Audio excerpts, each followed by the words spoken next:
Wala What is pa. the hardest part of being a content creator? Adlaw-adlaw nimo i-handle ang imong mga basher, imong mga hater.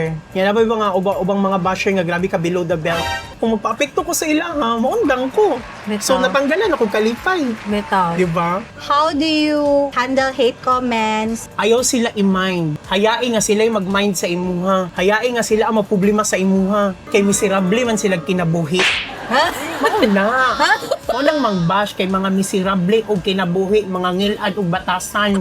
When do you feel tired and When unmotivated? do I feel Yeah, tired? unmotivated. Sa una gusto ko nga perminti akong video, perminti mag-viral, perminti daghan og likes, perminti daghan og share. Hala, kailangan ko maghuna-una og content, kailangan ko mag-viral po ing ana.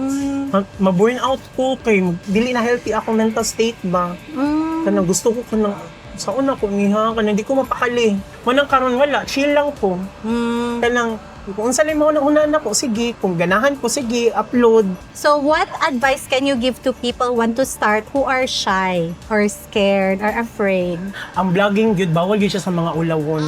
So mo gyud na yung pinakauna nimong i-face kanang imong pagkaulawon. At least kanang i-practice ninyo ba? Oo. Hinay-hinay lang good. Oo. Kung kanang ano man na siya, kanang dili man na siya pina-abrupt gyud nga. Di na ko mag-ulawon. Kaya may uban nga mga introvert, face your fear. How do you keep up with trends? Pinaka-importante nga, dapat imong content na papanahon.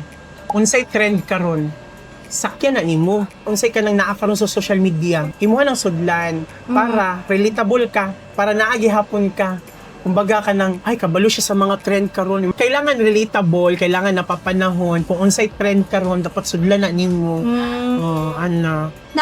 Any tips you can share to aspiring content creator para magdakoy lang following in 2025? Sa mga aspiring content creator din na, himo mo content nga, maka-entertain mong tao, makadani mo og tao, malike mo, i-share mo, i-follow mo. Ingani akong way of entertaining people pod kay kabalo ko daghag stress karon gusto sila malingaw. Manay ani pod akong way of entertaining people. So sayaw ko, himo mga content ug ana lang. What message would you want to give your followers? Ay, sa akong mga followers din ha, daghang kaayong salamat sa inyong tanan. Dili tungod sa inyong gyud. Wala ko karon diri. Daghang ko salamat sa inyo ha kay tungod sa inyo natagaan ako og maayong kinabuhi akong papa. Makakaon mo 3 times a day. Na daghang kay salamat sa inyo ha. Thank you kay isa ko sa nahimong bahagi sa imong vlogging career. Thank you. Kumarin amiga. Yeah, we're close.